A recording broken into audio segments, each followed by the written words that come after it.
स्वामी विवेकानंद रचित राजयोग षष्ठ अध्याय प्रत्याहार और धारणा। साधनार परवर्ती सोपान प्रत्याहार। प्रत्याहार कौन तुम्हें माने जान किपरि भावरे विषय अनुभूत होइथाय।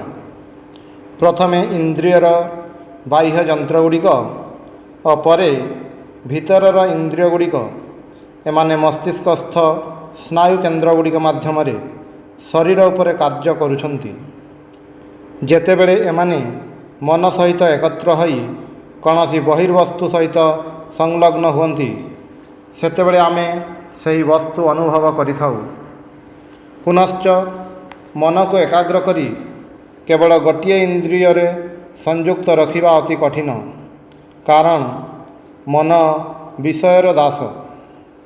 आमे सर्वत्र देखा पाऊ समस्ते यही शिक्षा देउछन्ति, सत् हुआ भल हुआ। बोध हुए कौनसी देश में एपरी कौनसी बालक जन्मग्रहण करिनाही जहाको कुहा होई नाही, मिथ्या कह नाही, चोरी कर नाही इत्यादि। किंतु केही ताहाकु ए सब कार्यरु निवृत्त हेबार उपाय शिक्षा दियंती नाही। काहेकि से चोर न हेब, आमे तो ताहाकु चौर्य कर्मरु निवृत्त हेबार उपाय शिक्षा देइनाहु। अतएव मन को संयत करिवार उपाय शिक्षा देले जाई ताहाकु यथार्थ साहाय्य करा जाय। जेतेबेले मन इंद्रिय सहित संयुक्त हुए सेतेबेले बाह्य और आभ्यंतरीण जावतीय कर्म संपन्न होइथाय। इच्छारे हेउ बा अनिच्छारे हेउ मनुष्यर मन एही केन्द्रगुड़िक सहित संयुक्त हेबापई बाध्य हुए। एथिपाई मनुष्य नाना प्रकार दुष्कर्म करे एवं दुख पाए। मन जदि निज आयत्तर थांता तेबे मनुष्य केबे हेले एपरी कर्म करंता नहीं। मन संयत हेले कौन लाभ हुंता? ताहेले मन आउ निजको भिन्न भिन्न इंद्रिय सहित संयुक्त करंता नहीं। फलरे अनुभव और इच्छा आमर आयत्ताधीन हुंता। यह आमे परिष्कार बुझिलु, किंतु यह कार्य परिणत करिवा कौन संभव? हाँ संभव।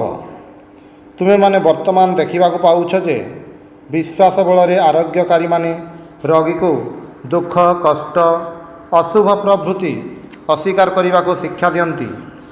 से माने स्वीकार न कले सुद्धा यह एक प्रकारर जग। अज्ञात सारे से ताहा आविष्कार करि पकाइछन्ति।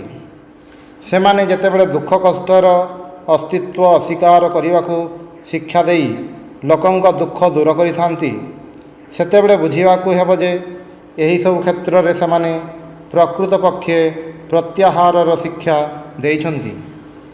कारण सेमाने सही व्यक्तिंक मन को एते दूर सबल करिदियंती जे से इंद्रिय गुड़िको सहजरे उपेक्षा करिपारंती। सम्मोहनकारी व्यक्ति मध्य प्राय यही उपाय अवलंबन करी इंगित बलरे सामयिक भाव रोगीर मनरे एक प्रकार अस्वाभाविक प्रत्याहारर भाव आनयन करती। तथाकथित वशीकरण इंगित केवल दुर्बल मन उपरे ही प्रभाव विस्तार करिथाय। वशीकरणकारी जेतेबेले पर्यंत स्थिर दृष्टि अथवा अन्य कौनसी उपाय वश्य व्यक्तिर मन निष्क्रिय बा अस्वाभाविक अवस्था को नहीं जाई न पारे सेतेबेले जाई ताहार इंगित बा आदेश कौनसी फल हुए नाही। सम्मोहनकारी माने अथवा विश्वास बल आरोग्यकारीगण जो अल्प समय पाई वश्य व्यक्ति को वशीभूत करिथांती ताहा अतिशय निंदनीय कर्म। कारण ताहा एही सम्मोहित व्यक्तिर सर्वनाश करिथाय। एथिरे अन्यर इच्छाशक्तिर आघात सम्मोहित व्यक्तिर मन को किछि समय पाई हतबुद्धि करि दिया जाय। यह लगाम और पेशी शक्ति साहाय्य उच्छृंखल अश्वगणंकर उन्मत्त गति को संयत करने सदृश नुहे, बरं यह सही अश्वगणक उपरे तीव्र आघात करने को अन्य जन को कही सेमानंकु किछि समय पाई स्तंभित करि रखिबा भली अटे। यही सकल प्रक्रिया फल वश्य व्यक्ति ତା ମନର ଶକ୍ତିକୁ କ୍ରମଶଃ ହରାଉଥାଏ ଏବଂ ପରିଶେଷରେ ମନକୁ ନିଜ ଆୟତ୍ତରେ ଆଣିବା ଦୂରେ ଥାଉ କ୍ରମଶଃ ସେ ଏକ ପ୍ରକାର ଶକ୍ତିହୀନ କିମ୍ଭୂତ କିମାକାର ଜଡ଼ପିଣ୍ଡରେ ପରିଣତ ହୁଏ ଏବଂ ପାଗଳାଖାନା ହିଁ ହୁଏ ତା'ର ଶେଷ ଗନ୍ତବ୍ୟସ୍ଥଳ।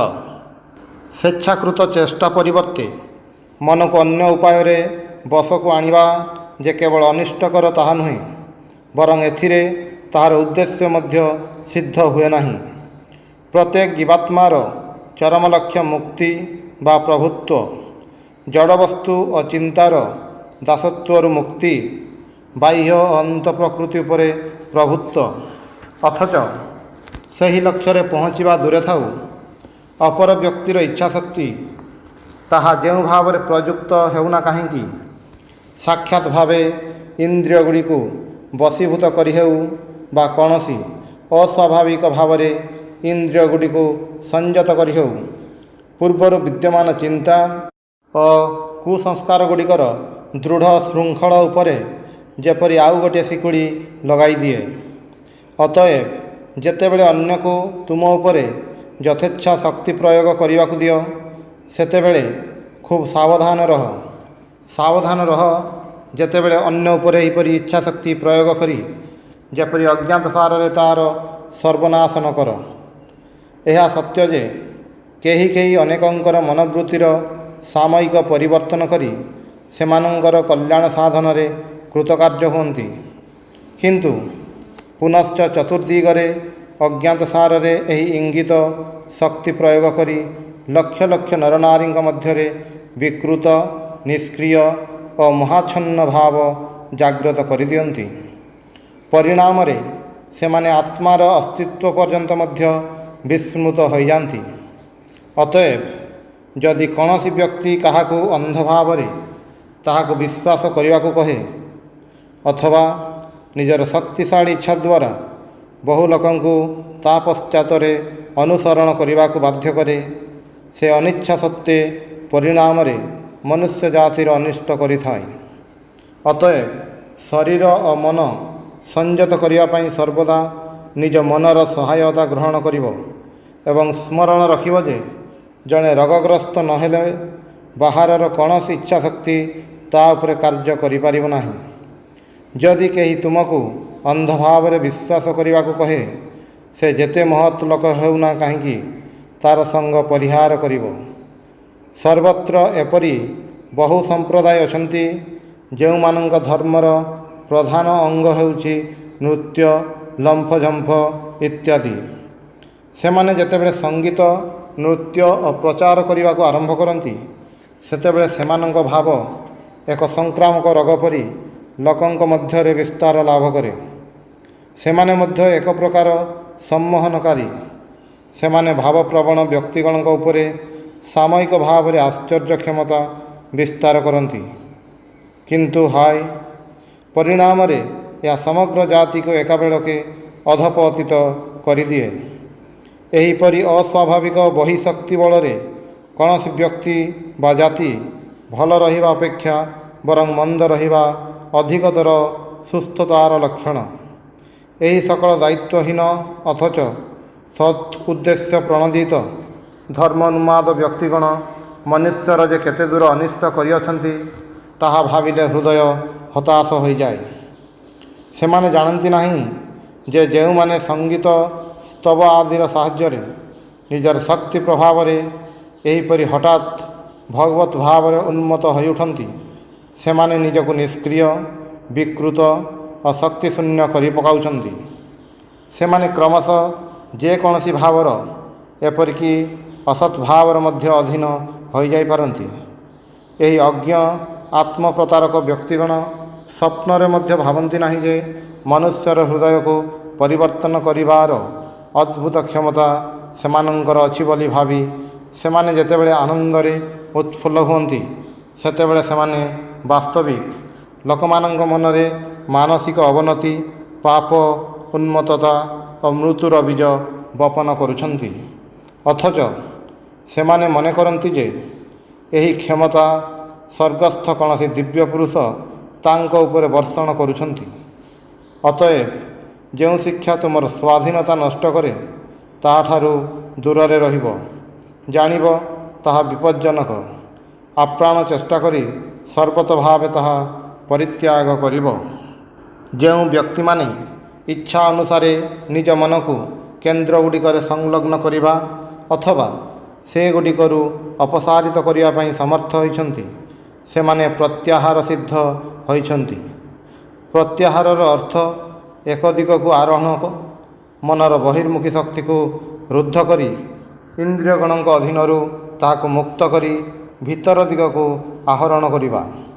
ଏଥିରେ କୃତକାର୍ଯ୍ୟ ହେଲେ ଯାଇ ଆମେମାନେ ଯଥାର୍ଥ ଚରିତ୍ରବାନ ହେବା। ସେତେବେଳେ ଆମେ ମୁକ୍ତିର ପଥରେ ଅନେକ ଦୂର ଅଗ୍ରସର ହୋଇଛୁ ବୋଲି ବୁଝିପାରିବା। ନଚେତ୍ ଆମେ ଯନ୍ତ୍ରତୁଲ୍ୟ ଜଡ଼ ପଦାର୍ଥ ମାତ୍ର। ମନକୁ ସଂଯତ କରିବା କି କଠିନ। ମନକୁ ଯେ ଉନ୍ମତ୍ତ ବାନର ସହିତ ତୁଳନା କରାହୋଇଛି ତାହା ଠିକ୍। ଗୋଟିଏ ବାନର ଥିଲା। ସ୍ୱଭାବତଃ ସେ ଚଞ୍ଚଳ, ଯେପରି ସବୁ ମର୍କଟ ହୋଇଥାନ୍ତି। ସତେକି ଏହି ସ୍ୱାଭାବିକ ଅସ୍ଥିରତା ଯଥେଷ୍ଟ ନଥିଲା। ଅଧିକନ୍ତୁ ଜନୈକ ବ୍ୟକ୍ତି ତାହାକୁ କିଛି ମଦ ପିଆଇ ଦେଲେ। ଫଳରେ ସେ ଆହୁରି ଚଞ୍ଚଳ ହେଲା।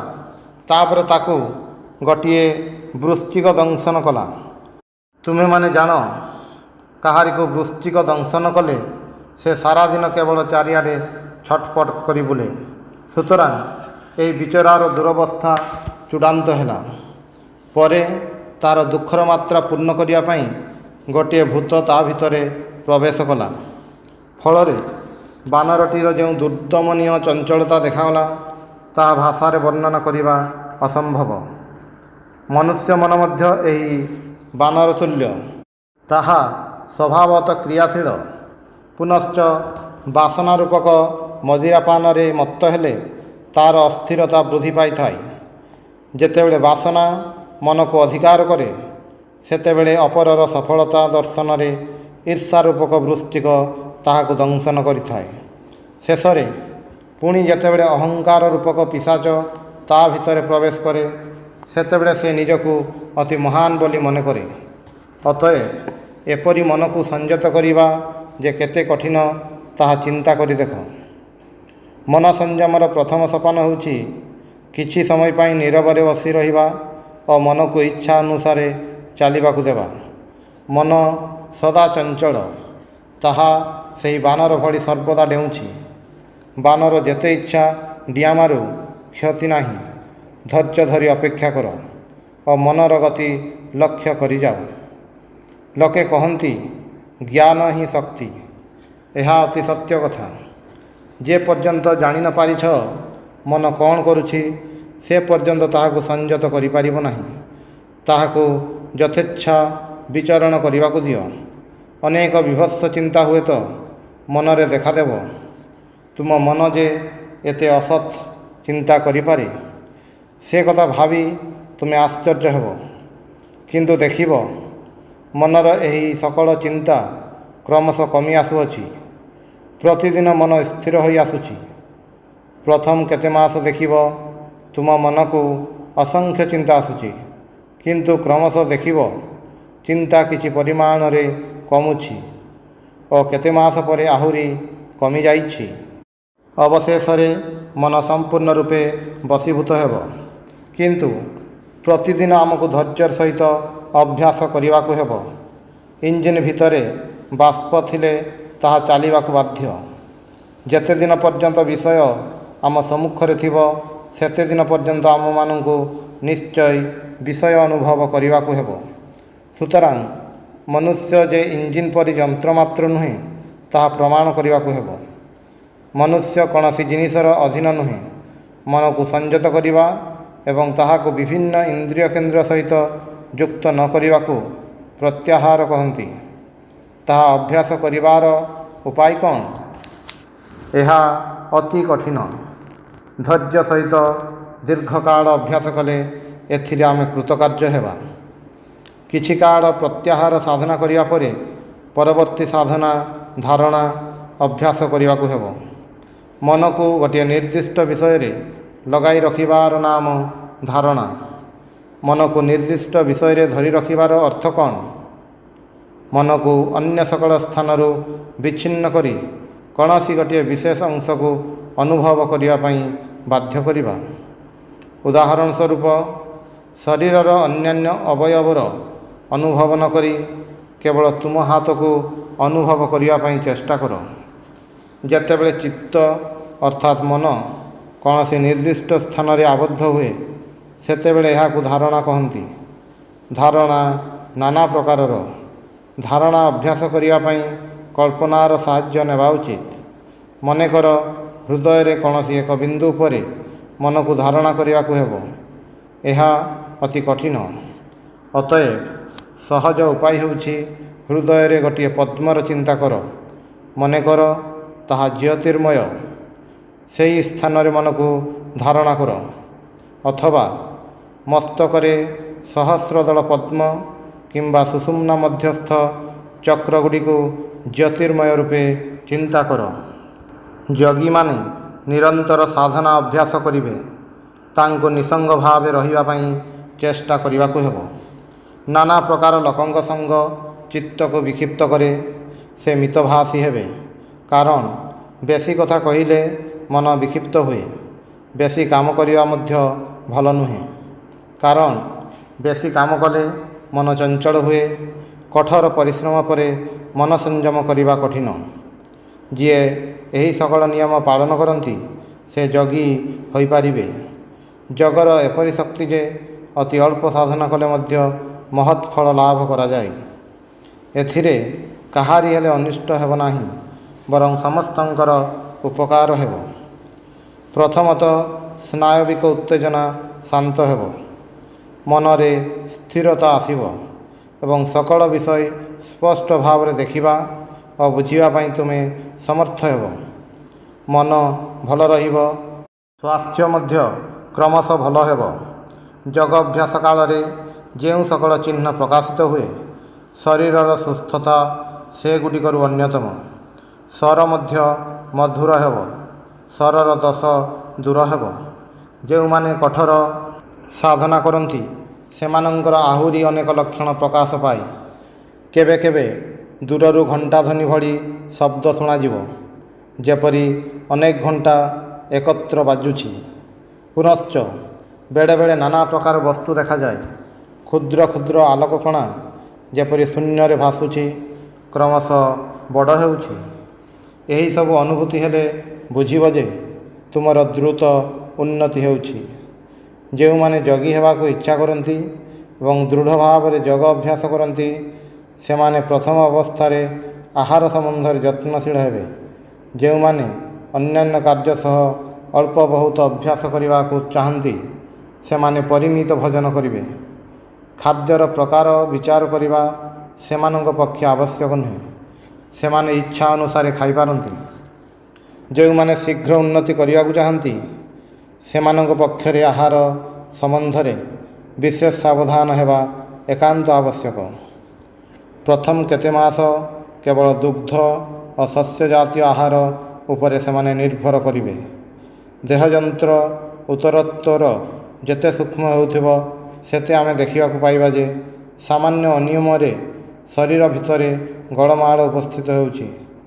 ଯେତେଦିନ ପର୍ଯ୍ୟନ୍ତ ମନ ଉପରେ ସମ୍ପୂର୍ଣ୍ଣ ଅଧିକାର ନ ଆସିଛି ସେତେଦିନ ଆହାରର ସାମାନ୍ୟ ନ୍ୟୁନାଧିକ୍ୟ ସମଗ୍ର ଶରୀର ଯନ୍ତ୍ରକୁ ବିପର୍ଯ୍ୟସ୍ତ କରି ପକାଇବ। କିନ୍ତୁ ମନ ସମ୍ପୂର୍ଣ୍ଣ ରୂପେ ବଶୀଭୂତ ହେଲେ ତୁମେ ଇଚ୍ଛା ଅନୁସାରେ ଖାଇପାର। ଯେତେବେଳେ କେହି ମନକୁ ଏକାଗ୍ର କରିବାକୁ ଆରମ୍ଭ କରନ୍ତି ସେତେବେଳେ ଗୋଟିଏ ସାମାନ୍ୟ ପିନ୍ କଣ୍ଟା ପଡ଼ିଲେ ବୋଧ ହେବ ଯେପରି ମସ୍ତିଷ୍କ ଭିତର ଦେଇ ବଜ୍ର ଚାଲିଗଲା। ଇନ୍ଦ୍ରିୟଗୁଡ଼ିକ ଯେତେ ସୂକ୍ଷ୍ମ ହୁଅନ୍ତି ଅନୁଭୂତି ମଧ୍ୟ ସେତେ ସୂକ୍ଷ୍ମ ହେଉଥାଏ। ଏହି ସକଳ ଅବସ୍ଥା ଭିତର ଦେଇ ଆମମାନଙ୍କୁ ଅଗ୍ରସର ହେବାକୁ ପଡ଼ିବ। ଯେଉଁମାନେ ଅଧ୍ୟବସାୟ ସହକାରେ ଶେଷ ପର୍ଯ୍ୟନ୍ତ ଲାଗି ରହିପାରିବେ ସେହିମାନେ ହିଁ କୃତକାର୍ଯ୍ୟ ହେବେ। ଯେଉଁଥିରେ ଚିତ୍ତର ବିକ୍ଷେପ ହୁଏ ସେସବୁ ପରିତ୍ୟାଗ କର। ଶୁଷ୍କ ତର୍କର ଫଳ କ'ଣ? ତାହା କେବଳ ମନକୁ ଚଞ୍ଚଳ କରେ। ସୂକ୍ଷ୍ମ ତତ୍ତ୍ୱସମୂହ ଉପଲବ୍ଧି କରିବାକୁ ହେବ। ଅତଏବ ସର୍ବପ୍ରକାର ବୃଥା ବାକ୍ୟାଳାପ ତ୍ୟାଗ କର। ଯେଉଁମାନେ ପ୍ରତ୍ୟକ୍ଷ ଅନୁଭବ କରିଛନ୍ତି କେବଳ ସେମାନଙ୍କ ଲିଖିତ ଗ୍ରନ୍ଥାବଳୀ ପାଠ କର। ମୁକ୍ତାଗର୍ଭା ଶାମୁକାଟିଏ ଭଳି ହୁଅ। ଭାରତରେ ଗୋଟିଏ ସୁନ୍ଦର କିମ୍ବଦନ୍ତୀ ପ୍ରଚଳିତ ଅଛି। ଆକାଶରେ ଯେଉଁ ସମୟରେ ସ୍ୱାତି ନକ୍ଷତ୍ର ଉଦିତ ହୁଏ, ଯଦି ସେହି ସମୟରେ ବର୍ଷା ହୁଏ ଏବଂ ଏହି ଜଳର ଗୋଟିଏ ବିନ୍ଦୁ କୌଣସି ଶାମୁକାର ପାଟିରେ ପଡ଼େ, ତାହେଲେ ତାହା ଗୋଟିଏ ମୁକ୍ତାରେ ପରିଣତ ହୁଏ। ଶାମୁକା ଗୁଡ଼ିକ ଏହା ଅବଗତ ଥାନ୍ତି। ସୁତରାଂ ଏ ନକ୍ଷତ୍ର ଆକାଶରେ ଉଦିତ ହେଲେ ସେମାନେ ଜଳପୃଷ୍ଠକୁ ଆସି ଟୋପାଏ ବୃଷ୍ଟିକଣା ପାଇଁ ପାଟି ମେଲା କରି ଅପେକ୍ଷା କରନ୍ତି। ଯେମିତି ଟୋପାଏ ବୃଷ୍ଟି ଜଳ ଶାମୁକା ପାଟିରେ ପଡ଼େ, ସଙ୍ଗେ ସଙ୍ଗେ ଶାମୁକା ମୁହଁ ବନ୍ଦ କରିଦିଏ ଏବଂ ସମୁଦ୍ର ତଳକୁ ଚାଲିଯାଏ ଏବଂ ସେଠାରେ ଟୋପାଏ ବୃଷ୍ଟି ଜଳକୁ ମୁକ୍ତାରେ ପରିଣତ କରିବା ସାଧନାରେ ମଗ୍ନ ହୁଏ। ଆମକୁ ମଧ୍ୟ ଏହିପରି କରିବାକୁ ହେବ। ପ୍ରଥମେ ଶୁଣିବାକୁ ହେବ, ପରେ ବୁଝିବାକୁ ହେବ, ପରିଶେଷରେ ବହିର୍ଜଗତର ପ୍ରଭାବ ଓ ସର୍ବପ୍ରକାର ବିକ୍ଷେପର କାରଣଠାରୁ ଦୂରରେ ରହି ଅନ୍ତର୍ନିହିତ ସତ୍ୟକୁ ବିକଶିତ କରିବା ପାଇଁ ଯତ୍ନବାନ ହେବାକୁ ପଡ଼ିବ। କେବଳ ନୂତନତ୍ୱ ପାଇଁ ଗୋଟିଏ ନୂତନ ଭାବ ପାଇଲେ ପୂର୍ବର ଭାବକୁ ଛାଡ଼ିଦେବା, ଏହିପରି ବାରମ୍ବାର କରିବା ଦ୍ୱାରା ଆମମାନଙ୍କର ଶକ୍ତି ବୃଥା କ୍ଷୟ ହେବ। ସାଧନା କାଳରେ ଏହିପରି ବିପଦର ଆଶଙ୍କା ଅଛି। ଗୋଟିଏ ଭାବ ଗ୍ରହଣ କର, ସାଧନା କର, ଶେଷ ପର୍ଯ୍ୟନ୍ତ ଦେଖ। ଶେଷ ନ ଦେଖି ତ୍ୟାଗ କର ନାହିଁ। ଯିଏ ଗୋଟିଏ ଭାବରେ ମତ୍ତ ହୋଇପାରନ୍ତି, କେବଳ ସେ ସତ୍ୟର ଆଲୋକ ପାଇଥାନ୍ତି। ଯେଉଁମାନେ ଏଠାରେ ଟିକିଏ ସେଠାରେ ଟିକିଏ ଆସ୍ୱାଦ କରନ୍ତି, ସେମାନେ କେବେ ହେଲେ କୌଣସି ବସ୍ତୁ ଲାଭ କରିପାରନ୍ତି ନାହିଁ। କିଛି ସମୟ ପାଇଁ ସେମାନଙ୍କର ସ୍ନାୟୁ ଟିକିଏ ଉତ୍ତେଜିତ ହୁଏ ସତ, କିନ୍ତୁ ସେତିକିରେ ଶେଷ। ସେମାନେ ଚିରକାଳ ପ୍ରକୃତିର ଦାସ ହୋଇ ରହିବେ, କେବେ ହେଲେ ଇନ୍ଦ୍ରିୟକୁ ଅତିକ୍ରମ କରିପାରିବେ ନାହିଁ। ଯେଉଁମାନେ ଯଥାର୍ଥ ରୂପେ ଯୋଗୀ ହେବାକୁ ଇଚ୍ଛା କରନ୍ତି, ସେମାନଙ୍କୁ ପ୍ରତ୍ୟେକ ବିଷୟ ଆସ୍ୱାଦ କରିବାର ଭାବ ସମ୍ପୂର୍ଣ୍ଣ ଭାବରେ ତ୍ୟାଗ କରିବାକୁ ହେବ। ଗୋଟିଏ ଭାବ ନେଇ ତାହାକୁ ଜୀବନର ଏକମାତ୍ର ବ୍ରତ କର। ସର୍ବଦା ତାହାର ଚିନ୍ତା କରୁଥାଉ। ଏହି ଭାବ ଅନୁଯାୟୀ ଜୀବନଯାପନ କର। ତୁମର ମସ୍ତିଷ୍କ, ସ୍ନାୟୁ, ପେଶୀ, ଶରୀରର ପ୍ରତିଟି ଅଙ୍ଗ ଏହି ଭାବରେ ପୂର୍ଣ୍ଣ ହୋଇଯାଉ। ଅନ୍ୟ ସମସ୍ତ ଚିନ୍ତା ଦୂରରେ ରହୁ। ଏହା ହିଁ ସିଦ୍ଧିଲାଭର ଉପାୟ। ଏହି ଉପାୟରେ ମନୁଷ୍ୟ ମହାପୁରୁଷ ହୁଏ। ବୃଥା କଥାବାର୍ତ୍ତା ଧର୍ମ ନୁହେଁ। ଯଦି ଆମେ ଯଥାର୍ଥ କୃତାର୍ଥ ହେବାକୁ ଓ ଅନ୍ୟର ଜୀବନ ଧନ୍ୟ କରିବାକୁ ଇଚ୍ଛା କରୁ, ତାହେଲେ ଆମମାନଙ୍କୁ ଆହୁରି ଗଭୀରରେ ପ୍ରବେଶ କରିବାକୁ ହେବ। ଏହା କାର୍ଯ୍ୟରେ ପରିଣତ କରିବାର ପ୍ରଥମ ସୋପାନ ହେଉଛି ମନକୁ କୌଣସି ଭାବରେ ବିକ୍ଷିପ୍ତ ନ କରିବା ଏବଂ ଯେଉଁମାନଙ୍କ ସହିତ କଥା କହିଲେ ମନର ଚଞ୍ଚଳତା ଆସେ, ସେମାନଙ୍କ ସଙ୍ଗ ତ୍ୟାଗ କରିବା। ତୁମେ ସମସ୍ତେ ଜାଣ ଯେ କେତେ ଗୁଡ଼ିଏ ସ୍ଥାନ, କୌଣସି ବ୍ୟକ୍ତି ଓ ଖାଦ୍ୟ ତୁମ ନିକଟରେ ବିରକ୍ତିକର। ଏଗୁଡ଼ିକୁ ତ୍ୟାଗ କରିବ। ଯେଉଁମାନେ ସର୍ବୋଚ୍ଚ ଅବସ୍ଥା ଲାଭ କରିବାକୁ ଚାହାନ୍ତି, ସେମାନଙ୍କୁ ସତ୍ ଅସତ୍ ସର୍ବପ୍ରକାର ସଙ୍ଗ ତ୍ୟାଗ କରିବାକୁ ହେବ। ଦୃଢ଼ ଭାବରେ ସାଧନା କର। ମର ବା ବଞ୍ଚ କିଛି ହେଲେ ଗ୍ରାହ୍ୟ କର ନାହିଁ। ଫଳାଫଳ ପ୍ରତି ଦୃଷ୍ଟି ନ ରଖି ସାଧନା ସମୁଦ୍ରରେ ଝାସ ଦେବାକୁ ହେବ। ଯଦି ନିର୍ଭୀକ ହୁଅ, ତେବେ 6 ମାସ ମଧ୍ୟରେ ତୁମେ ଜଣେ ସିଦ୍ଧ ଯୋଗୀ ହୋଇପାରିବ। କିନ୍ତୁ ଯେଉଁମାନେ ଅଳ୍ପ ଅଳ୍ପ ସାଧନା କରନ୍ତି, ସବୁ ଜିନିଷ ଟିକିଏ ଅଧେ ଚାଖନ୍ତି, ସେମାନେ ଉନ୍ନତି କରିପାରନ୍ତି ନାହିଁ। କେବଳ ଉପଦେଶ ଶୁଣିଲେ କୌଣସି ଫଳ ହୁଏ ନାହିଁ। ଯେଉଁମାନେ ତମଗୁଣରେ ପୂର୍ଣ୍ଣ, ଅଜ୍ଞାନ ଓ ଅଳସ, ଯେଉଁମାନଙ୍କ ମନ କୌଣସି ବିଷୟରେ ସ୍ଥିର ହୁଏନାହିଁ, ଯେଉଁମାନେ ସବୁଥିରେ କେବଳ ଆମୋଦ ଅନ୍ୱେଷଣ କରନ୍ତି, ସେମାନଙ୍କ ପକ୍ଷରେ ଧର୍ମ ଓ ଦର୍ଶନ କେବଳ ଏକ ଆମୋଦ ପ୍ରମୋଦର ବିଷୟ। ସେମାନେ ଅଧ୍ୟବସାୟହୀନ। ସେମାନେ ଧର୍ମ କଥା ଶୁଣିଲେ ମନେ କରନ୍ତି, ବାଃ, ଏହା ତ ଉତ୍ତମ କଥା, କିନ୍ତୁ ତାପରେ ଘରକୁ ଯାଇ ସବୁ ଭୁଲିଯାଆନ୍ତି। ସାଫଲ୍ୟ ଲାଭ କରିବାକୁ ହେଲେ ପ୍ରବଳ ଅଧ୍ୟବସାୟ ଓ ଇଚ୍ଛାଶକ୍ତି ରହିବା ଦରକାର। ଅଧ୍ୟବସାୟଶୀଳ ସାଧକ କହନ୍ତି, ମୁଁ ଗଣ୍ଡୁଷରେ ସମୁଦ୍ର ପାନ କରିବି, ମୋ ଇଚ୍ଛା ମାତ୍ରେ ପର୍ବତ ଚୂର୍ଣ୍ଣ ହୋଇଯିବ। एहीपरि तेज एहीपरि संकल्पको आश्रय करी दृढ़ भाव साधना कर, तेबे निश्चय तुमे लक्ष्य उपनीत हेब। आमर परवर्ती विषय सप्तम अध्याय ध्यान और समाधि। पूर्व अध्याय रे आमे राजजगर सूक्ष्म साधना गुड़िक व्यतीत विभिन्न सोपान समूहर आलोचना करिछु। एही सूक्ष्म अंतरंग साधना गुड़िकर उद्देश्य एकाग्रता लाभ करिबा।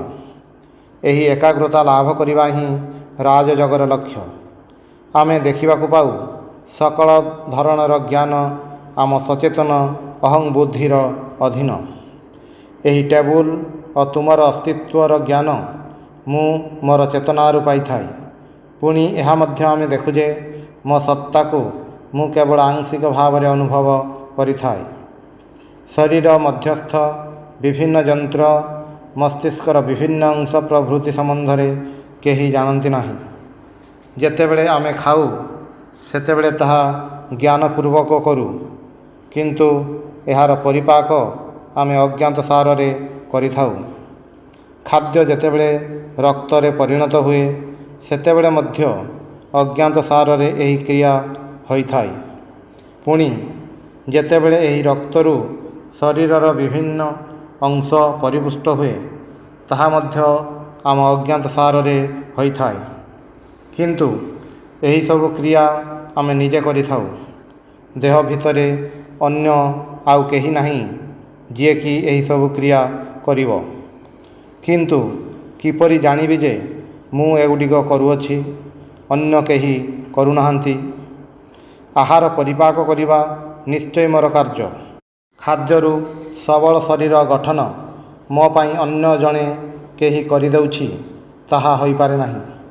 कारण यह प्रमाण करा जाई पारे जे वर्तमान जेउ सकल कार्य आम अज्ञात सार रे हेउछि एगुडिकर अधिकांश साधना द्वारा आमर चेतन स्तर को अणा जाई पारे।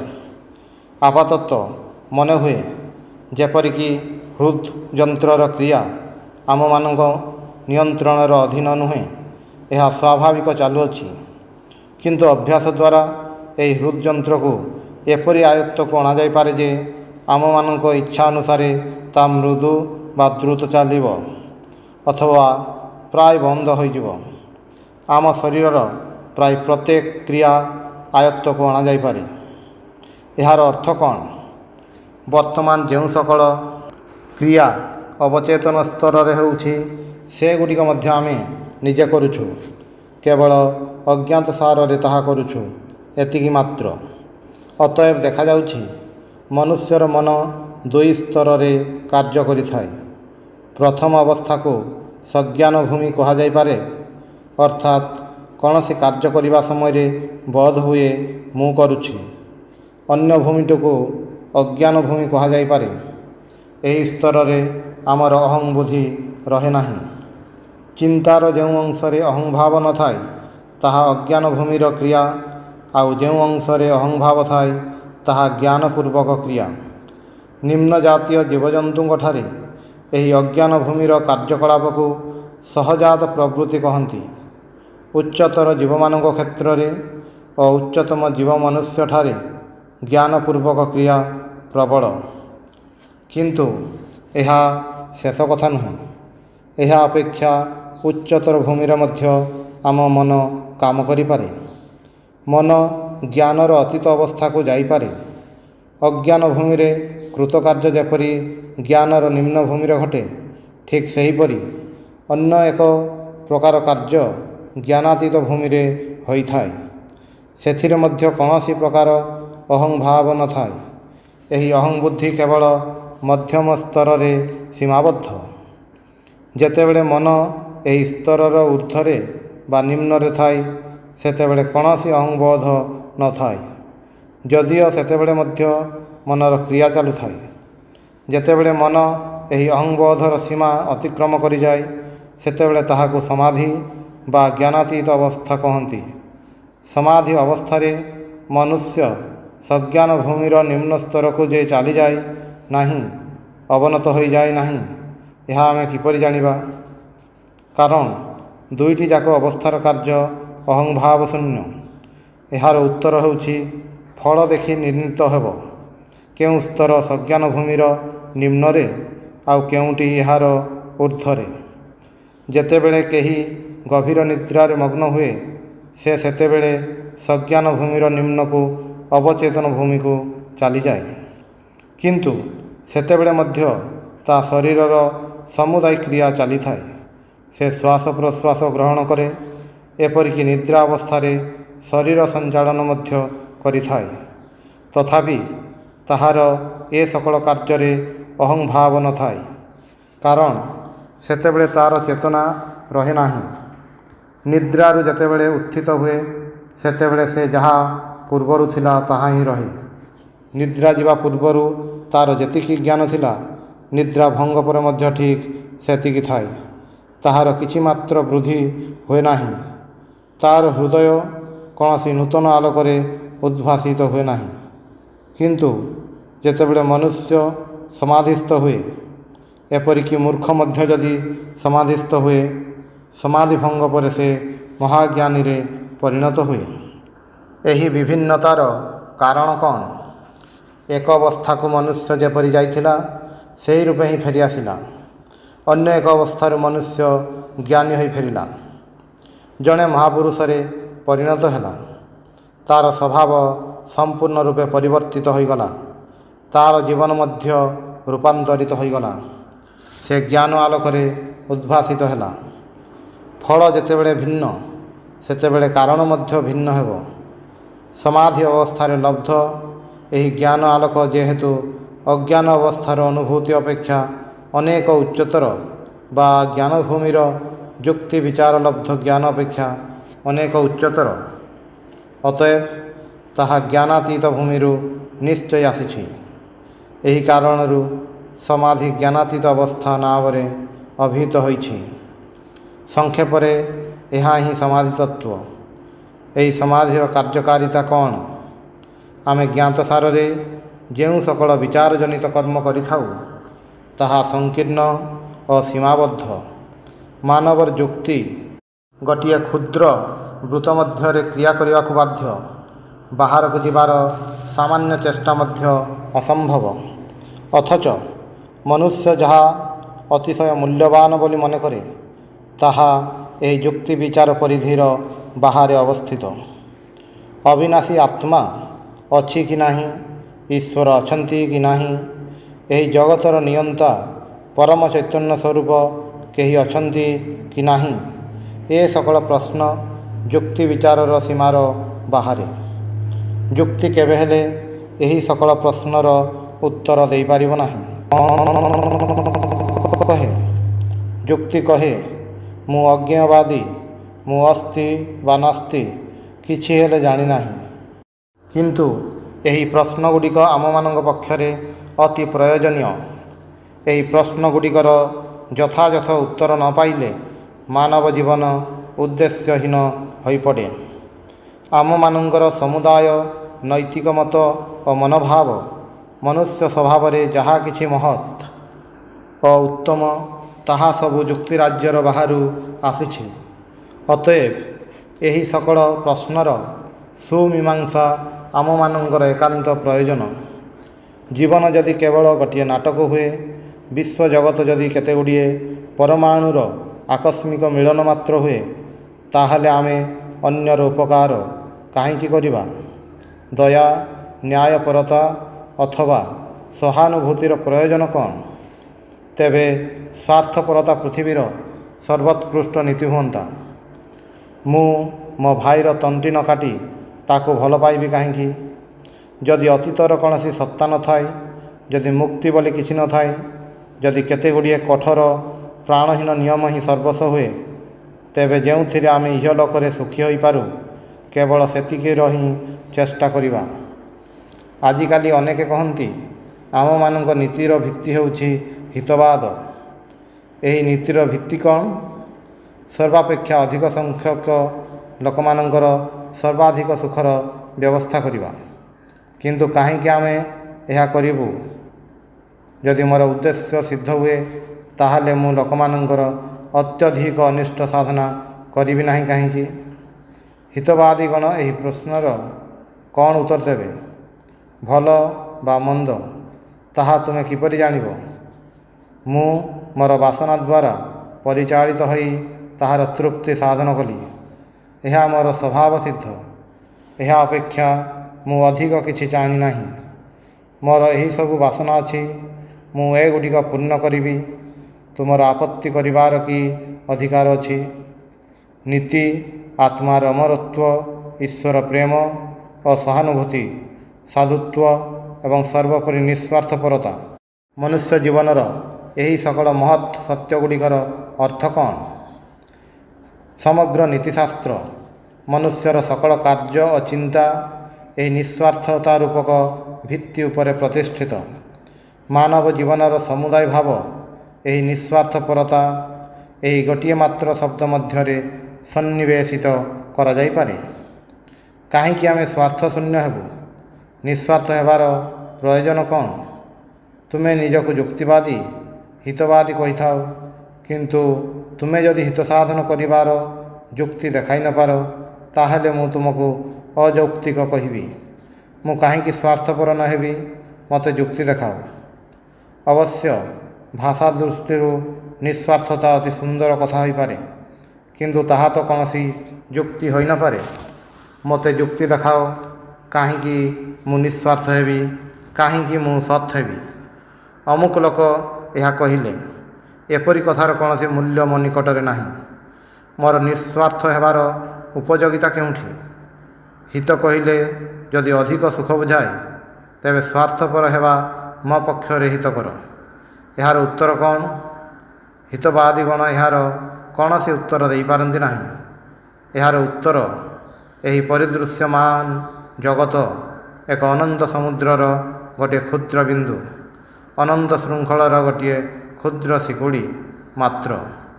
ଯେଉଁମାନେ ନିଃସ୍ୱାର୍ଥପରତା ପ୍ରଚାର କରିଥିଲେ, ସେମାନେ ଏ ତତ୍ତ୍ୱ କେଉଁଠାରୁ ପାଇଲେ? ଆମେ ଜାଣୁ, ଏହା ସହଜାତ ବୃତ୍ତି ନୁହେଁ। ସହଜାତ ଜ୍ଞାନସମ୍ପନ୍ନ ପଶୁଗଣ ଏହା ଜାଣନ୍ତି ନାହିଁ। ବିଚାର ବୁଦ୍ଧି ଦ୍ୱାରା ମଧ୍ୟ ଏହା ମିଳେ ନାହିଁ। ତେବେ ଏହି ତତ୍ତ୍ୱ ଆସିଲା କେଉଁଠାରୁ? ଇତିହାସ ପାଠ କଲେ ଦେଖିବାକୁ ମିଳେ, ଜଗତର ମହାନ ଧର୍ମ ଆଚାର୍ଯ୍ୟଗଣ ସମସ୍ତେ ହିଁ ଗୋଟିଏ ତଥ୍ୟ ସ୍ୱୀକାର କରିଥାନ୍ତି। ସେମାନେ କହନ୍ତି, ଜଗତର ବାହାରୁ ସେମାନେ ଏହି ସତ୍ୟ ଲାଭ କରିଛନ୍ତି। ତେବେ ସେମାନଙ୍କ ମଧ୍ୟରୁ ଅନେକ ସଠିକ୍ ଭାବରେ ଏହା ଜାଣନ୍ତି ନାହିଁ। ଜଣେ କହିଲେ, ଏକ ସ୍ୱର୍ଗଦୂତ ପକ୍ଷଯୁକ୍ତ ହୋଇ ତାହାଙ୍କୁ କହିଛନ୍ତି, ହେ ମାନବ, ଶୁଣ, ମୁଁ ସ୍ୱର୍ଗରୁ ଏହି ସୁସମାଚାର ଆଣିଛି, ତାହା ଗ୍ରହଣ କର। ଦ୍ୱିତୀୟ ବ୍ୟକ୍ତି କହିଲେ, ଏକ ଜ୍ୟୋତିର୍ମୟ ଦେବତା ତାଙ୍କ ସମ୍ମୁଖରେ ଆବିର୍ଭୂତ ହୋଇଥିଲେ। ଅନ୍ୟ ଜଣେ କହିଲେ, ସ୍ୱପ୍ନରେ ସେ ଦେଖିଛନ୍ତି ତାଙ୍କର ପିତୃପୁରୁଷଗଣ ଆସି ତାଙ୍କୁ କେତେଗୁଡ଼ିଏ ତତ୍ତ୍ୱ ଉପଦେଶ ଦେଲେ। ଏହା ବ୍ୟତୀତ ସେ ଆଉ କିଛି ଜାଣନ୍ତି ନାହିଁ। ଏହିପରି ବିଭିନ୍ନ ଉପାୟରେ ତତ୍ତ୍ୱ ଲାଭ କରିବାର କଥା କହିଲେ ମଧ୍ୟ ଏମାନେ ସମସ୍ତେ ଏ ବିଷୟରେ ଏକମତ ଯେ ଯୁକ୍ତିତର୍କ ଦ୍ୱାରା ସେମାନେ ଏହି ଜ୍ଞାନ ଲାଭ କରିନାହାନ୍ତି। ଏହାର ଅତୀତ ପ୍ରଦେଶରୁ ସେମାନେ ତାହା ଲାଭ କରିଛନ୍ତି। କିନ୍ତୁ ଏହି ବିଷୟରେ ଯୋଗଶାସ୍ତ୍ର କ'ଣ କହେ? ଯୋଗଶାସ୍ତ୍ର କହେ, ଯୁକ୍ତି ବିଚାରର ଅତୀତ ପ୍ରଦେଶରୁ ସେମାନେ ଯେ ଏହି ଜ୍ଞାନ ଲାଭ କରିଛନ୍ତି, ତାହା ଠିକ୍। ବାସ୍ତବିକ ସେମାନେ ନିଜ ଭିତରୁ ଏହି ଜ୍ଞାନ ଲାଭ କରିଛନ୍ତି। ଯୋଗୀମାନେ କହନ୍ତି, ଏହି ମନର ଏପରି ଏକ ଉଚ୍ଚତର ଅବସ୍ଥା ଅଛି, ଯାହା ଯୁକ୍ତି ବିଚାରର ଊର୍ଦ୍ଧ୍ୱରେ। ଏହି ଉଚ୍ଚ ଅବସ୍ଥାରେ ପହଞ୍ଚିଲେ ମାନବ ବିଷୟ ଜ୍ଞାନର ଅତୀତ ପରମାର୍ଥ ଜ୍ଞାନ ବା ଅତୀନ୍ଦ୍ରିୟ ଜ୍ଞାନ ଲାଭ କରେ। ଯୁକ୍ତି ବିଚାରର ଅତୀତ ଅବସ୍ଥା ଲାଭ କରିବା ଅର୍ଥାତ୍ ସାଧାରଣ ମାନବ ସ୍ୱଭାବକୁ ଅତିକ୍ରମ କରିବା କେବେ କେବେ ଅତର୍କିତ ଭାବରେ ଆସିଥାଏ। ସେ ବ୍ୟକ୍ତି ଏହି ଘଟଣାର ବିଜ୍ଞାନ ସମ୍ବନ୍ଧରେ ଅନଭିଜ୍ଞ ଥାଇ ଯେପରି ହଠାତ୍ ଏହି ଜ୍ଞାନ ଲାଭ କରେ। ଏହି ଭାବରେ ଅତୀନ୍ଦ୍ରିୟ ଜ୍ଞାନ ଲାଭ କଲେ ସେ ସାଧାରଣତଃ ମନେ କରେ ଯେ ଏହି ଜ୍ଞାନ ବାହାରୁ କେଉଁଠାରୁ ଆସିଛି। ଯାହା ହେଉନା କାହିଁକି, ଏହି ଦିବ୍ୟ ପ୍ରେରଣା ପାରମାର୍ଥିକ ଜ୍ଞାନର ପ୍ରକାଶ ବିଭିନ୍ନ ଦେଶରେ ଏକ ଧରଣର ହୋଇପାରେ। କୌଣସି ଦେଶର ଲୋକେ ମନେ କରନ୍ତି ଯେ ଏହା ଦେବଦୂତଙ୍କ ଠାରୁ ଆସିଛି। ଅନ୍ୟ କୌଣସି ଦେଶରେ ଦେବତା ବିଶେଷଙ୍କ ଠାରୁ, ପୁଣି କେଉଁଠି ବା ସାକ୍ଷାତ ଭଗବାନଙ୍କ ଠାରୁ ପ୍ରାପ୍ତ ବୋଲି ମନେ ହୋଇପାରେ। ଏହି ପାର୍ଥକ୍ୟର ଅର୍ଥ କ'ଣ? ଏହାର ଅର୍ଥ ଆମେ ନିଜ ସ୍ୱଭାବ ଅନୁଯାୟୀ ନିଜ ଭିତରୁ ହିଁ ଏହି ଜ୍ଞାନ ଲାଭ କରିଛୁ। ଅର୍ଥାତ୍ ଯିଏ ଏହା ଲାଭ କରିଛନ୍ତି ସେ ନିଜେ ଶିକ୍ଷା ଓ ବିଶ୍ୱାସ ଅନୁସାରେ ଏହି ଜ୍ଞାନର ବ୍ୟାଖ୍ୟା କରନ୍ତି। ବାସ୍ତବିକ ଏମାନେ ସମସ୍ତେ ଏହି ଜ୍ଞାନାତୀତ ଅବସ୍ଥାରେ ହଠାତ୍ ପହଞ୍ଚି ଯାଇଛନ୍ତି। ଯୋଗୀମାନେ କହନ୍ତି ଏହି ଅବସ୍ଥାରେ ହଠାତ୍ ପହଞ୍ଚିଲେ ଘୋର ବିପଦର ଆଶଙ୍କା ଅଛି।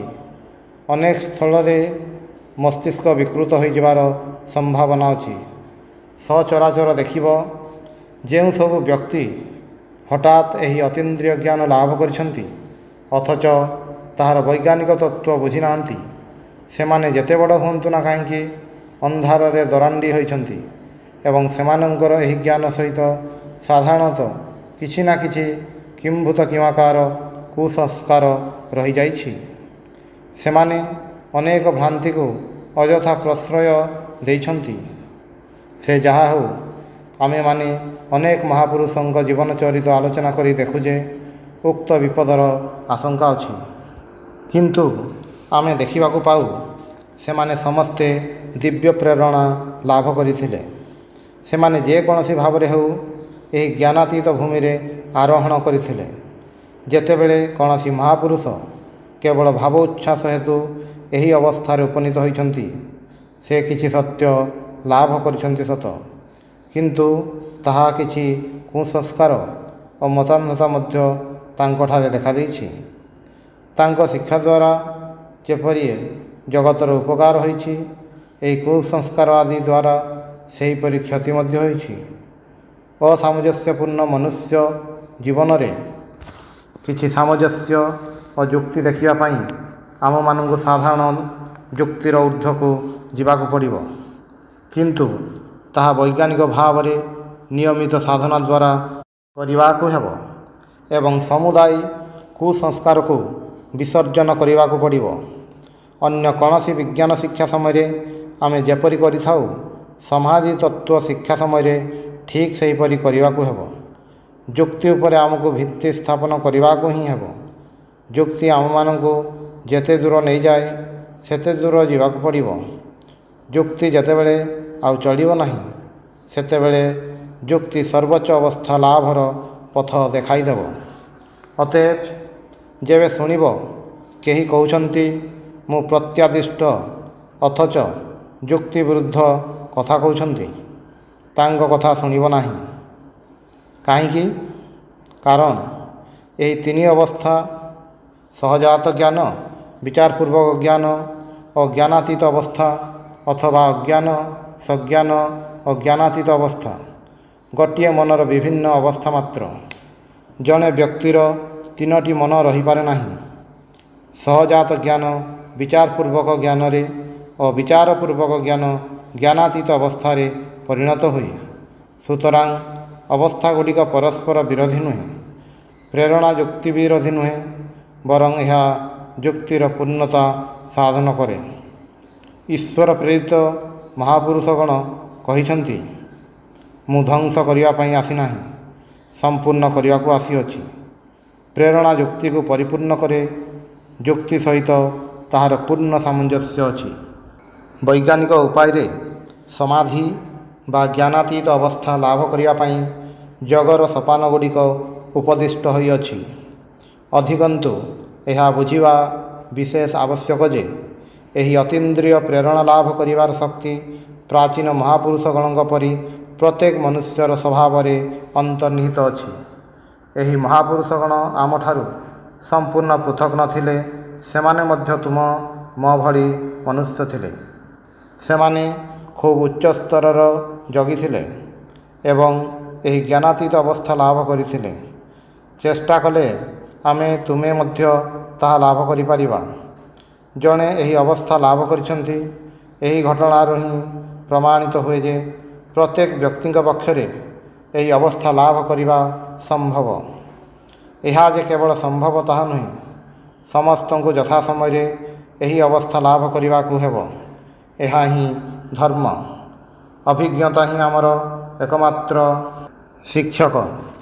ଆମେ ସାରା ଜୀବନ ତର୍କ ବିଚାର କରିପାରୁ, କିନ୍ତୁ ନିଜେ ପ୍ରତ୍ୟକ୍ଷ ଅନୁଭବ ନ କଲେ ସତ୍ୟର କିଛି ହେଲେ ବୁଝିପାରିବା ନାହିଁ। କେତେ ଖଣ୍ଡ ପୁସ୍ତକ ପଢ଼ିବାକୁ ଦେଇ ତୁମେ କୌଣସି ବ୍ୟକ୍ତିକୁ ଅସ୍ତ୍ର ଚିକିତ୍ସକ କରାଇ ପାରିବ ନାହିଁ। ଖଣ୍ଡିଏ ମାନଚିତ୍ର ଦେଖାଇ ଜଣକର ଦେଶ ଦେଖିବାର କୌତୂହଳ ଚରିତାର୍ଥ କରିପାରିବ ନାହିଁ। ମୋତେ ପ୍ରତ୍ୟକ୍ଷ ଭାବେ ପ୍ରତ୍ୟେକ ଅଭିଜ୍ଞତା ଅର୍ଜନ କରିବାକୁ ହେବ।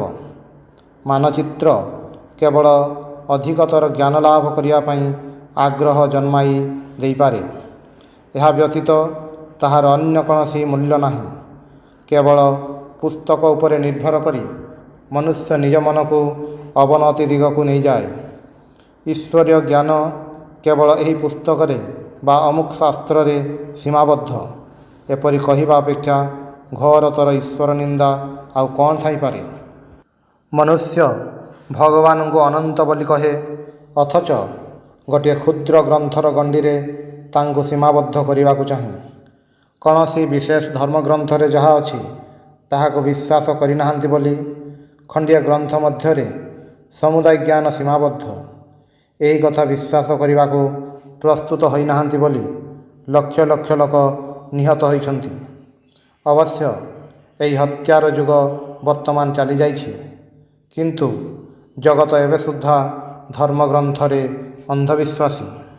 ବୈଜ୍ଞାନିକ ଉପାୟରେ ଜ୍ଞାନାତୀତ ଅବସ୍ଥା ଲାଭ କରିବାକୁ ହେଲେ ତୁମମାନଙ୍କୁ ମୁଁ ରାଜଯୋଗ ବିଷୟରେ ଯେଉଁ ସବୁ ଉପଦେଶ ଦେଉଛି ତାହାର ବିଭିନ୍ନ ସୋପାନ ଦେଇ ଅଗ୍ରସର ହେବାକୁ ପଡ଼ିବ। ପ୍ରତ୍ୟାହାର ଓ ଧାରଣା ପରେ ମୁଁ ବର୍ତ୍ତମାନ ଧ୍ୟାନର ବିଷୟ ଆଲୋଚନା କରିବି। ଦେହ ଭିତରେ ବା ବାହାରେ କୌଣସି ସ୍ଥାନରେ ମନକୁ କିଛି ସମୟ ସ୍ଥିର ରଖିପାରିଲେ ମନ ଅବିଚ୍ଛିନ୍ନ ଗତିରେ ଏହି ଦିଗକୁ ପ୍ରବାହିତ ହେବା ପାଇଁ ଶକ୍ତି ଲାଭ କରିବ। ଏହି ଅବସ୍ଥାର ନାମ ଧ୍ୟାନ। ଧ୍ୟାନର ଶକ୍ତି ଯେତେବେଳେ ଏତେ ବୃଦ୍ଧି ପାଏ ଯେ ସାଧକ ଅନୁଭବର ବହିର୍ଭାଗ ବର୍ଜନ କରି କେବଳ ଏହାର ଅନ୍ତର୍ଭାଗ ଅର୍ଥାତ୍ ଅର୍ଥର ଧ୍ୟାନ କରନ୍ତି, ସେତେବେଳେ ସେହି ଅବସ୍ଥାର ନାମ ସମାଧି। ଧାରଣା, ଧ୍ୟାନ ଓ ସମାଧି ଏହି ତିନୋଟିକୁ ଏକତ୍ର ସଂଯମ କହନ୍ତି। ଅର୍ଥାତ୍ ପ୍ରଥମତଃ ଯଦି କେହି କୌଣସି ବସ୍ତୁ ଉପରେ ମନ ଏକାଗ୍ର କରିପାରେ, ଦ୍ୱିତୀୟ ପରେ ଦୀର୍ଘ ଦିନ ଧରି ଏହି ଏକାଗ୍ରତାର ଭାବ ରକ୍ଷା କରିପାରେ, ତୃତୀୟ ଅବଶେଷରେ ଏହି ଏକାଗ୍ରତା ଦ୍ୱାରା ଯେଉଁ ଆଭ୍ୟନ୍ତରୀଣ କାରଣରୁ ଏହି ବାହ୍ୟ ବସ୍ତୁର ଅନୁଭୂତି ଉତ୍ପନ୍ନ ହୋଇଅଛି, ଯଦି କେବଳ ତାହାରି ଉପରେ ମନକୁ ସ୍ଥିର ରଖିପାରେ, ତେବେ ସମୁଦାୟ ଶକ୍ତି ଏହିପରି ମନର ବଶୀଭୂତ ହୁଏ। ଏହି ଧ୍ୟାନ ଅବସ୍ଥା ହିଁ ମାନବ ଜୀବନର ସର୍ବୋଚ୍ଚ ଅବସ୍ଥା। ଯେ ପର୍ଯ୍ୟନ୍ତ ବାସନା ଥାଏ ସେ ପର୍ଯ୍ୟନ୍ତ ଯଥାର୍ଥ ସୁଖ ସମ୍ଭବ ନୁହେଁ। ସାକ୍ଷୀ ରୂପେ ଧ୍ୟାନରେ ସବୁକିଛି ପର୍ଯ୍ୟାଲୋଚନା କରିପାରିଲେ ଆମର ପ୍ରକୃତ ସୁଖ ଓ ଆନନ୍ଦ ଲାଭ ହୁଏ। ଇତର ପ୍ରାଣୀର ସୁଖ ଇନ୍ଦ୍ରିୟରେ, ମନୁଷ୍ୟର ସୁଖ ବୁଦ୍ଧିରେ, ଆଉ ଦେବମାନବ ଆଧ୍ୟାତ୍ମିକ ଧ୍ୟାନରେ ଆନନ୍ଦ ଲାଭ କରନ୍ତି। ଯିଏ ଏହିପରି ଧ୍ୟାନ ଅବସ୍ଥା ଲାଭ କରିଛନ୍ତି ତାଙ୍କ ନିକଟରେ ଜଗତ ଯଥାର୍ଥ ସୁନ୍ଦର ବୋଲି ପ୍ରତିଭାତ ହୁଏ। ଯାହାଙ୍କର ବାସନା ନାହିଁ, ଯିଏ କୌଣସି ବିଷୟରେ ନିଜକୁ ଲିପ୍ତ କରନ୍ତି ନାହିଁ, ତାଙ୍କ ନିକଟରେ ପ୍ରକୃତିର ଏହି ବିଚିତ୍ର ପରିବର୍ତ୍ତନ ସୁନ୍ଦର ଓ ମହତ୍ ଭାବ ସମୂହର ଏକ ଅନନ୍ତ ଚିତ୍ରପଟ। ଧ୍ୟାନରେ ଏହି ତତ୍ତ୍ୱଗୁଡ଼ିକୁ ବୁଝିବାକୁ ହେବ। ମନେକର ଗୋଟିଏ ଶବ୍ଦ ଶୁଣିଲି, ଅର୍ଥାତ୍ ବାହାରେ ଗୋଟିଏ କମ୍ପନ ସୃଷ୍ଟି ହେଲା। ତାପରେ ସ୍ନାୟବୀୟ ଗତି ତାହାକୁ ମନ ନିକଟକୁ ନେଇଗଲା। ପରେ ମନରେ ପ୍ରତିକ୍ରିୟା ହେଲା ଏବଂ ତତ୍କ୍ଷଣାତ୍ ବାହ୍ୟ ବସ୍ତୁର ଜ୍ଞାନ ହେଲା। ଏହି ବାହ୍ୟ ବସ୍ତୁଟି ହିଁ ଇଥର କମ୍ପନ ଠାରୁ ଆରମ୍ଭ କରି ମାନସିକ ପ୍ରତିକ୍ରିୟା ପର୍ଯ୍ୟନ୍ତ ଭିନ୍ନ ଭିନ୍ନ ପରିବର୍ତ୍ତନ ଗୁଡ଼ିକର କାରଣ। ଯୋଗଶାସ୍ତ୍ରରେ ଏହି ତିନୋଟିକୁ ଶବ୍ଦ, ଅର୍ଥ ଓ ଜ୍ଞାନ କହନ୍ତି। ପଦାର୍ଥ ବିଜ୍ଞାନ ଓ ଶରୀର ବିଜ୍ଞାନର ଭାଷାରେ ଏଗୁଡ଼ିକୁ ଇଥରର କମ୍ପନ, ସ୍ନାୟୁ ଓ ମସ୍ତିଷ୍କର ଗତି ଏବଂ ମାନସିକ ପ୍ରତିକ୍ରିୟା ବୋଲି କୁହାଯାଏ। ଏହି ତିନୋଟି ପ୍ରକ୍ରିୟା ସମ୍ପୂର୍ଣ୍ଣ ସ୍ୱତନ୍ତ୍ର ହେଲେ ମଧ୍ୟ ଏପରି ଭାବରେ ମିଶ୍ରିତ ହୋଇଅଛି ଯେ ଏଗୁଡ଼ିକର ପ୍ରଭେଦ ଅତି ଅସ୍ପଷ୍ଟ। ବାସ୍ତବିକ ଆମେ ବର୍ତ୍ତମାନ ଏହି ତିନୋଟିରୁ କୌଣସି ଗୋଟିକୁ ପୃଥକ୍ ଭାବରେ ଅନୁଭବ କରିପାରୁନାହୁଁ। କେବଳ ସେମାନଙ୍କର ସମ୍ମିଳିତ ଫଳ ଆମେ ଅନୁଭବ କରିଥାଉ ଏବଂ ଏହାକୁ ବାହ୍ୟ ବସ୍ତୁ ବୋଲି କହିଥାଉ। ପ୍ରତ୍ୟେକ ଅନୁଭବ କ୍ରିୟାରେ ହିଁ ତିନୋଟି ବିଷୟ ରହିଛି ଏବଂ ସେଗୁଡ଼ିକୁ ପୃଥକ୍ କରି ନ ପାରିବାର କୌଣସି କାରଣ ନାହିଁ। ପ୍ରାଥମିକ ପ୍ରସ୍ତୁତି ଫଳରେ ଯେତେବେଳେ ମନ ଦୃଢ଼ ଓ ନିୟନ୍ତ୍ରିତ ହୁଏ ଏବଂ ସୂକ୍ଷ୍ମତର ଅନୁଭବର ଶକ୍ତି ଲାଭ କରେ, ସେତେବେଳେ ତାହାକୁ ଧ୍ୟାନରେ ନିଯୁକ୍ତ କରିବ। ପ୍ରଥମତଃ ସ୍ଥୂଳ ବସ୍ତୁ ଉପରେ ଧ୍ୟାନ କରିବାକୁ ହେବ, ପରେ କ୍ରମଶଃ ଧ୍ୟାନ ସୂକ୍ଷ୍ମତର ହେବ, ଶେଷରେ ବିଷୟଶୂନ୍ୟ ଅର୍ଥାତ୍ ବିକଳ୍ପ ଧ୍ୟାନରେ ପରିଣତ ହେବ। ମନକୁ ପ୍ରଥମେ ଅନୁଭୂତିର ବାହ୍ୟ କାରଣଗୁଡ଼ିକ ଅର୍ଥାତ୍ ବିଷୟ ପରେ ସ୍ନାୟୁ ମଧ୍ୟସ୍ଥ ଗତି, ତାପରେ ଶରୀର ଭିତରର ପ୍ରତିକ୍ରିୟାଗୁଡ଼ିକୁ ଅନୁଭବ କରିବା ପାଇଁ ନିଯୁକ୍ତ କରିବାକୁ ହେବ। ମନ ଯେତେବେଳେ ବେଦନା ବା ଅନୁଭୂତିର ବାହ୍ୟ କାରଣଗୁଡ଼ିକ ପୃଥକ୍ ଭାବରେ ଜାଣିପାରିବ, ସେତେବେଳେ ମନ ସମୁଦାୟ ସୂକ୍ଷ୍ମ ପଦାର୍ଥ, ସୂକ୍ଷ୍ମ ଶରୀର ଇତ୍ୟାଦି ଅନୁଭବ କରିପାରିବ। ମନ ଯେତେବେଳେ ଆଭ୍ୟନ୍ତରୀଣ ଗତିଗୁଡ଼ିକୁ ପୃଥକ୍ ଭାବରେ ଜାଣିପାରିବ, ସେତେବେଳେ ମାନସିକ ତରଙ୍ଗଗୁଡ଼ିକ ପ୍ରକାଶିତ ହେବା ପୂର୍ବରୁ ମନ ଏଗୁଡ଼ିକୁ ନିୟନ୍ତ୍ରଣ କରିବାର କ୍ଷମତା ଲାଭ କରିବ। ଯେତେବେଳେ ମନ ମାନସିକ ପ୍ରକ୍ରିୟାଗୁଡ଼ିକୁ ପୃଥକ୍ ଭାବରେ ଅନୁଭବ କରିବ, ସେତେବେଳେ ଯୋଗୀ ଯେକୌଣସି ବିଷୟର ଜ୍ଞାନ ଲାଭ କରିପାରିବେ। କାରଣ ଅନୁଭବଯୋଗ୍ୟ ପ୍ରତ୍ୟେକ ବସ୍ତୁ, ପ୍ରତ୍ୟେକ ଚିନ୍ତା ଏହି ମାନସିକ ପ୍ରତିକ୍ରିୟାର ଫଳ। ଏହି ଅବସ୍ଥା ଲାଭ ହେଲେ ଯୋଗୀ ନିଜ ମନର ଭିତ୍ତି ପର୍ଯ୍ୟନ୍ତ ସମୁଦାୟ ଅନୁଭବ କରିବେ ଏବଂ ସେତେବେଳେ ତାଙ୍କର ମନ ସମ୍ପୂର୍ଣ୍ଣ ଆୟତ୍ତକୁ ଆସିବ। ଯୋଗୀଙ୍କର ସେତେବେଳେ ନାନା ପ୍ରକାର ଅଲୌକିକ ଶକ୍ତି ଲାଭ ହୋଇଥାଏ। ଯଦି ସେ ଏହି ସକଳ ଶକ୍ତିରେ ପ୍ରଲୁବ୍ଧ ହୁଅନ୍ତି, ତେବେ ତାଙ୍କର ଉନ୍ନତିର ପଥ ରୁଦ୍ଧ ହୋଇଯିବ। ଶକ୍ତିର କ୍ଷମତା ଲାଭ ପାଇଁ ଧାବମାନ ହେଲେ ଏହିପରି ଅନିଷ୍ଟ ହୋଇଥାଏ। କିନ୍ତୁ ଯଦି ଏହି ସକଳ ଅଲୌକିକ ଶକ୍ତିକୁ ମଧ୍ୟ ତ୍ୟାଗ କରିବାର କ୍ଷମତା ତାଙ୍କର ଥାଏ, ତେବେ ସେ ଯୋଗର ଚରମ ଲକ୍ଷ୍ୟରେ ଉପନୀତ ହୁଅନ୍ତି। ସେତେବେଳେ ମନର ନାନା ପ୍ରକାର ବିକ୍ଷେପ ଓ ଶରୀରର ନାନାବିଧ ଗତିରେ ବିଚଳିତ ନ ହୋଇ ଆତ୍ମାର ମହିମା ପୂର୍ଣ୍ଣ ଭାବରେ ପ୍ରକାଶିତ ହେବ। ସେତେବେଳେ ଯୋଗୀ ତାଙ୍କର ଶାଶ୍ୱତ ସ୍ୱରୂପ ଉପଲବ୍ଧି କରିବେ। ସେ ବୁଝିପାରିବେ ଯେ ସେ ଜ୍ଞାନ ଘନ, ଅବିନାଶୀ ଓ ସର୍ବବ୍ୟାପୀ। ଏହି ସମାଧିରେ ପ୍ରତ୍ୟେକ ମନୁଷ୍ୟର, ଏପରିକି ପ୍ରତ୍ୟେକ ପ୍ରାଣୀର ମଧ୍ୟ ଅଧିକାର ଅଛି। ନିମ୍ନତମ ପ୍ରାଣୀଠାରୁ ଆରମ୍ଭ କରି ଉଚ୍ଚତମ ଦେବତା ପର୍ଯ୍ୟନ୍ତ ସମସ୍ତେ କୌଣସି ନା କୌଣସି ସମୟରେ ଏହି ଅବସ୍ଥା ଲାଭ କରିବେ। ଯାହାର ଯେଉଁ ସମୟରେ ଏହି ଅବସ୍ଥା ଲାଭ ହୁଏ, ସେତେବେଳେ ତା'ର ଯଥାର୍ଥ ଧର୍ମ ଜୀବନ ଆରମ୍ଭ ହୁଏ। ତା ପୂର୍ବରୁ ଆମେ କେବଳ ଏହି ଅବସ୍ଥାରେ ପହଞ୍ଚିବା ପାଇଁ ସଂଗ୍ରାମ କରିଚାଲିଛୁ। ନାସ୍ତିକମାନଙ୍କ ସହିତ ଆମର ବର୍ତ୍ତମାନ କୌଣସି ପ୍ରଭେଦ ନାହିଁ, କାରଣ ଅତୀନ୍ଦ୍ରିୟ ତତ୍ତ୍ୱ ସମ୍ବନ୍ଧରେ ଆମମାନଙ୍କର କୌଣସି ପ୍ରତ୍ୟକ୍ଷ ଅଭିଜ୍ଞତା ନାହିଁ। ପ୍ରତ୍ୟେକ ଅଭିଜ୍ଞତା ଲାଭ ବ୍ୟତୀତ ଏହି ଏକାଗ୍ରତା ସାଧନାର କ'ଣ ପ୍ରୟୋଜନ? ଏହି ସମାଧି ଲାଭ କରିବାର ପ୍ରତ୍ୟେକ ସାଧନା ସୋପାନଗୁଡ଼ିକ ଯୁକ୍ତିପୂର୍ବକ ବିଚାର କରାଯାଇଛି, ଯଥାଯଥ ଭାବରେ ବିନ୍ୟସ୍ତ ହୋଇଛି ଓ ବୈଜ୍ଞାନିକ ପ୍ରଣାଳୀରେ ସଂଗଠିତ ହୋଇଛି। ଯଦି ସଠିକ୍ ଭାବରେ ସାଧନା କରାଯାଏ, ତେବେ ତାହା ଆମମାନଙ୍କୁ ବାଞ୍ଛିତ ଲକ୍ଷ୍ୟସ୍ଥଳରେ ନିଶ୍ଚିତ ରୂପେ ପହଞ୍ଚାଇ ଦେବ।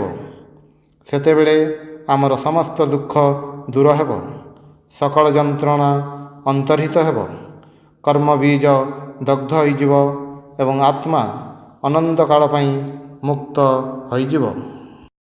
ଆମର ପରବର୍ତ୍ତୀ ଅଧ୍ୟାୟ, ଅଷ୍ଟମ ଅଧ୍ୟାୟ, ରାଜଯୋଗର ସାର କଥା। କୁର୍ମ ପୁରାଣରୁ ଅନୁଦିତ ହୋଇ ରାଜଯୋଗର ସାରାଂଶ ନିମ୍ନରେ ପ୍ରଦତ୍ତ ହେଲା। ଯୋଗାଗ୍ନି ମାନବର ପାପ ପିଞ୍ଜରକୁ ଦଗ୍ଧ କରେ। ସେତେବେଳେ ଚିତ୍ତଶୁଦ୍ଧି ଓ ସାକ୍ଷାତ ନିର୍ବାଣ ଲାଭ ହୁଏ। ଯୋଗରୁ ଜ୍ଞାନ ଲାଭ ହୁଏ। ଜ୍ଞାନ ପୁଣି ଯୋଗୀଙ୍କୁ ମୁକ୍ତି ପଥରେ ସାହାଯ୍ୟ କରେ। ଯାହାଙ୍କଠାରେ ଯୋଗ ଓ ଜ୍ଞାନ ଉଭୟ ବିରାଜମାନ, ଈଶ୍ୱର ତାଙ୍କ ପ୍ରତି ପ୍ରସନ୍ନ ହୁଅନ୍ତି। ଯେଉଁମାନେ ପ୍ରତ୍ୟହ ଥରେ, ଦୁଇଥର, ତିନିଥର ଅଥବା ସର୍ବଦା ମହାଯୋଗ ଅଭ୍ୟାସ କରନ୍ତି, ସେମାନଙ୍କୁ ଦେବତା ବୋଲି ଜାଣିବ। ଯୋଗ ଦୁଇ ପ୍ରକାରର, ଅଭାବ ଯୋଗ ଏବଂ ମହାଯୋଗ। ଯେତେବେଳେ ନିଜକୁ ଶୂନ୍ୟ ଓ ସର୍ବପ୍ରକାର ଗୁଣ ବିରହିତ ରୂପେ ଚିନ୍ତା କରାଯାଏ, ସେତେବେଳେ ତାହାକୁ ଅଭାବ ଯୋଗ କହନ୍ତି। ଯେଉଁ ଯୋଗରେ ଆତ୍ମାକୁ ଆନନ୍ଦପୂର୍ଣ୍ଣ, ପବିତ୍ର ଓ ବ୍ରହ୍ମଙ୍କ ସହିତ ଅଭିନ୍ନ ରୂପେ ଚିନ୍ତା କରାଯାଏ, ତାହାକୁ ମହାଯୋଗ କହନ୍ତି। ଯୋଗୀ ଉଭୟ ପଥରେ ଆତ୍ମସାକ୍ଷାତକାର କରନ୍ତି। ଆମେ ଅନ୍ୟାନ୍ୟ ଯେଉଁସବୁ ଯୋଗର କଥା ଶାସ୍ତ୍ରରୁ ପାଠ କରୁ ବା ଶୁଣିବାକୁ ପାଉ, ସେସବୁ ଯୋଗ ଏହି ମହାଯୋଗର ସମଶ୍ରେଣୀଭୁକ୍ତ ହୋଇପାରେ ନାହିଁ। ଏହି ମହାଯୋଗରେ ଯୋଗୀ ନିଜକୁ ଓ ସମଗ୍ର ଜଗତକୁ ସାକ୍ଷାତ ଈଶ୍ୱର ରୂପେ ଅନୁଭବ କରନ୍ତି। ଏହା ହିଁ ସକଳ ଯୋଗ ମଧ୍ୟରେ ଶ୍ରେଷ୍ଠ। ରାଜଯୋଗର ଏହି କେତୋଟି ଅଙ୍ଗ ବା ସୋପାନ ଅଛି: ଯମ, ନିୟମ, ଆସନ, ପ୍ରାଣାୟାମ, ପ୍ରତ୍ୟାହାର, ଧାରଣା, ଧ୍ୟାନ ଓ ସମାଧି। ଯମ କହିଲେ ଅହିଂସା, ସତ୍ୟ, ଅସ୍ତେୟ, ବ୍ରହ୍ମଚର୍ଯ୍ୟ ଓ ଅପରିଗ୍ରହକୁ ବୁଝାଏ। ଏହି ଯମ ଦ୍ୱାରା ଚିତ୍ତ ଶୁଦ୍ଧ ହୁଏ। କାୟ, ମନ ଓ ବାକ୍ୟ ଦ୍ୱାରା କେବେ ହେଲେ କୌଣସି ପ୍ରାଣୀର ଅନିଷ୍ଟ ନ କରିବାକୁ ଅହିଂସା କହନ୍ତି। ଅହିଂସା ଅପେକ୍ଷା ଶ୍ରେଷ୍ଠ ଧର୍ମ ଆଉ ନାହିଁ। ଜୀବ ପ୍ରତି ଏହି ଅହିଂସା ଭାବରୁ ମନୁଷ୍ୟ ଯେଉଁ ସୁଖ ଲାଭ କରେ, ତଦପେକ୍ଷା ଉଚ୍ଚତର ସୁଖ ଆଉ କିଛି ନାହିଁ। ସତ୍ୟ ଦ୍ୱାରା ଆମେ କର୍ମର ଫଳ ଲାଭ କରୁ। ସତ୍ୟ ପଥରେ ସବୁ ମିଳେ। ସତ୍ୟରେ ସବୁ କିଛି ପ୍ରତିଷ୍ଠିତ। ଯଥାର୍ଥ କଥନକୁ ହିଁ ସତ୍ୟ କହନ୍ତି। ଚୌର୍ଯ୍ୟ ବା ବଳପୂର୍ବକ ଅପରର ବସ୍ତୁ ଗ୍ରହଣ ନ କରିବାର ନାମ ଅସ୍ତେୟ। କାୟମନ ବାକ୍ୟରେ ସର୍ବଦା ସକଳ ଅବସ୍ଥାରେ ପବିତ୍ରତା ରକ୍ଷା କରିବାର ନାମ ବ୍ରହ୍ମଚର୍ଯ୍ୟ। ଅତି କଷ୍ଟରେ ପଡ଼ି ମଧ୍ୟ କୌଣସି ବ୍ୟକ୍ତିଙ୍କ ଠାରୁ କୌଣସି ଉପହାର ଗ୍ରହଣ ନ କରିବାକୁ ଅପରିଗ୍ରହ କହନ୍ତି। ଅପରିଗ୍ରହ ସାଧନାର ଉଦ୍ଦେଶ୍ୟ ହେଉଛି କାହାରି ନିକଟରୁ କିଛି ନେଲେ ହୃଦୟ ଅପବିତ୍ର ହୋଇଯାଏ, ଗ୍ରହିତା ହୀନ ହୋଇଯାନ୍ତି, ନିଜର ସ୍ୱାଧୀନତା ହରାନ୍ତି ଏବଂ ବଦ୍ଧ ଓ ଆସକ୍ତ ହୋଇପଡ଼ନ୍ତି। ତପ, ସ୍ୱାଧ୍ୟାୟ, ସନ୍ତୋଷ, ଶୌଚ ଓ ଈଶ୍ୱର ପ୍ରଣିଧାନ, ଏହି କେତୋଟିକୁ ନିୟମ କୁହାଯାଏ। ନିୟମ ଶବ୍ଦର ଅର୍ଥ ନିୟମିତ ଅଭ୍ୟାସ ଓ ବ୍ରତ ପାଳନ। ଉପବାସ ବା ଅନ୍ୟ ଉପାୟରେ ଦେହର ସଂଯମକୁ ଶାରୀରିକ ତପସ୍ୟା କହନ୍ତି। ବେଦପାଠ ଅଥବା ଅନ୍ୟ କୌଣସି ମନ୍ତ୍ର ଉଚ୍ଚାରଣ ଯାହାଦ୍ୱାରା ସତ୍ତ୍ୱ ଶୁଦ୍ଧି ହୁଏ, ତାହାକୁ ସ୍ୱାଧ୍ୟାୟ କହନ୍ତି। ମନ୍ତ୍ର ଜପ କରିବାର ତିନି ପ୍ରକାର ନିୟମ ଅଛି: ବାଚିକ, ଉପାଂଶୁ ଓ ମାନସ। ବାଚିକ ଜପ ସର୍ବନିମ୍ନ ଏବଂ ମାନସ ଜପ ସର୍ବାପେକ୍ଷା ଶ୍ରେଷ୍ଠ। ବାଚିକ ଜପ ଏତେ ଉଚ୍ଚ ସ୍ୱରରେ ଉଚ୍ଚାରିତ ହୁଏ ଯେ ସମସ୍ତେ ତାହା ଶୁଣିପାରନ୍ତି। ଯେଉଁ ଜପରେ କେବଳ ଓଷ୍ଠରେ ସ୍ପନ୍ଦନ ମାତ୍ର ହୁଏ କିନ୍ତୁ କୌଣସି ଶବ୍ଦ ଉଚ୍ଚାରଣ ହୁଏ ନାହିଁ, ତାହାକୁ ଉପାଂଶୁ କହନ୍ତି। ଯେଉଁ ମନ୍ତ୍ର ଜପରେ କୌଣସି ଶବ୍ଦ ଉଚ୍ଚାରଣ ହୁଏ ନାହିଁ ଏବଂ ଜପ କରିବା ସଙ୍ଗେ ସଙ୍ଗେ ମନ୍ତ୍ରର ଅର୍ଥ ସ୍ମରଣ ହୁଏ, ତାହାକୁ ମାନସ ଜପ କହନ୍ତି। ଏହି ଜପ ସର୍ବ ଅପେକ୍ଷା ଶ୍ରେଷ୍ଠ। ଋଷିଗଣ କହିଯାଇଛନ୍ତି, ଶୌଚ ଦ୍ୱିବିଧ, ବାହ୍ୟ ଓ ଅଭ୍ୟନ୍ତର। ମୃତ୍ତିକା, ଜଳ ଅଥବା ଅନ୍ୟାନ୍ୟ ଦ୍ରବ୍ୟ ଦ୍ୱାରା ଶରୀରର ଶୁଦ୍ଧିକୁ ବାହ୍ୟ ଶୌଚ କହନ୍ତି, ଯଥା ସ୍ନାନାଦି। ସତ୍ୟ ଓ ଅନ୍ୟାନ୍ୟ ଧର୍ମ ଅନୁଶୀଳନ ଦ୍ୱାରା ମନର ଶୁଦ୍ଧିକୁ ଅଭ୍ୟନ୍ତର ଶୌଚ କହନ୍ତି। ବାହ୍ୟ ଓ ଅଭ୍ୟନ୍ତର ଉଭୟ ଶୁଦ୍ଧି ହିଁ ଆବଶ୍ୟକ। କେବଳ ଅଭ୍ୟନ୍ତର ଶୁଚି ରହି ବାହାରେ ଅଶୁଚି ଥିଲେ ଶୌଚ ଯଥେଷ୍ଟ ହେଲା ନାହିଁ। ଯେତେବେଳେ ଉଭୟ ପ୍ରକାର ଶୁଦ୍ଧି ସମ୍ଭବ ନୁହେଁ, ସେତେବେଳେ କେବଳ ଅଭ୍ୟନ୍ତର ଶୌଚ ଅବଲମ୍ବନ ହିଁ ଶ୍ରେୟସ୍କର। କିନ୍ତୁ ଏହି ଉଭୟ ପ୍ରକାର ଶୌଚ ବ୍ୟତୀତ କେହି ଯୋଗୀ ହୋଇପାରନ୍ତି ନାହିଁ। ଈଶ୍ୱରଙ୍କୁ ସ୍ତୁତି, ସ୍ମରଣ ଓ ପୂଜା, ଏହାକୁ କହନ୍ତି ଈଶ୍ୱର ପ୍ରଣିଧାନ। ଯମ ଓ ନିୟମ ପରେ ଆସୁଛି ଆସନ। ବକ୍ଷସ୍ଥଳ, ଗ୍ରୀବା ଓ ମସ୍ତକ ସଳଖ ରଖି ଦେହଟିକୁ ସ୍ୱଚ୍ଛନ୍ଦ ଭାବରେ ରଖିବାକୁ ହେବ। ପରବର୍ତ୍ତୀ ପ୍ରକ୍ରିୟା ପ୍ରାଣାୟାମ। ପ୍ରାଣ ଶବ୍ଦର ଅର୍ଥ ତାହାର ସଂଯମ ବା ନିୟନ୍ତ୍ରଣ। ପ୍ରାଣାୟାମ ତିନି ପ୍ରକାର: ଅଧମ, ମଧ୍ୟମ ଓ ଉତ୍ତମ। ପୁନଶ୍ଚ ପ୍ରାଣାୟାମ ତିନି ଭାବରେ ବିଭକ୍ତ: ପୂରକ, କୁମ୍ଭକ ଓ ରେଚକ। ଯେଉଁ ପ୍ରାଣାୟାମରେ 12 ସେକେଣ୍ଡ କାଳ ବାୟୁ ପୂରଣ କରାଯାଏ ତାହାକୁ ଅଧମ ପ୍ରାଣାୟାମ କହନ୍ତି। 24 ସେକେଣ୍ଡ କାଳ ବାୟୁ ପୂରଣ କଲେ ତାହାକୁ ମଧ୍ୟମ ପ୍ରାଣାୟାମ ଓ 36 ସେକେଣ୍ଡ କାଳ ବାୟୁ ପୂରଣ କଲେ ତାହାକୁ ଉତ୍ତମ ପ୍ରାଣାୟାମ କହନ୍ତି। ଅଧମ ପ୍ରାଣାୟାମରେ ଘର୍ମ ଓ ମଧ୍ୟମ ପ୍ରାଣାୟାମରେ କମ୍ପନ ହୁଏ। ଉତ୍ତମ ପ୍ରାଣାୟାମରେ ଶରୀର ଲଘୁ ହୋଇ ଆସନରୁ ଉତ୍ଥିତ ହୁଏ ଏବଂ ଭିତରେ ପରମ ଆନନ୍ଦ ଅନୁଭୂତ ହୁଏ। ବେଦରେ ଗାୟତ୍ରୀ ନାମକ ଗୋଟିଏ ପବିତ୍ର ମନ୍ତ୍ର ଅଛି। ତାହାର ଅର୍ଥ, ଆମେମାନେ ଜଗତର ସ୍ରଷ୍ଟା ପରମ ଦେବତାଙ୍କ ବରଣୀୟ ତେଜର ଧ୍ୟାନ କରୁଛୁ। ସେ ଆମମାନଙ୍କର ଧୀ ଶକ୍ତି ଜାଗ୍ରତ କରିଦିଅନ୍ତୁ। ଏହି ମନ୍ତ୍ରର ଆଦି ଓ ଅନ୍ତରେ ପ୍ରଣବ ଅର୍ଥାତ୍ ଅଂ ସଂଯୁକ୍ତ ଅଛି। ଗୋଟିଏ ପ୍ରାଣାୟାମ କରିବା ମଧ୍ୟରେ ମନେ ମନେ 3 ଥର ଗାୟତ୍ରୀ ଉଚ୍ଚାରଣ କରିବାକୁ ହୁଏ। ପ୍ରତ୍ୟେକ ଶାସ୍ତ୍ରରେ ପ୍ରାଣାୟାମ 3 ଭାଗରେ ବିଭକ୍ତ ବୋଲି କଥିତ ଅଛି, ଯଥା ରେଚକ ଅର୍ଥାତ୍ ବାହାରକୁ ଶ୍ୱାସ ତ୍ୟାଗ, ପୂରକ ଅର୍ଥାତ୍ ଶ୍ୱାସ ଗ୍ରହଣ ଓ କୁମ୍ଭକ ଅର୍ଥାତ୍ ଭିତରେ ଧାରଣ କରିବା।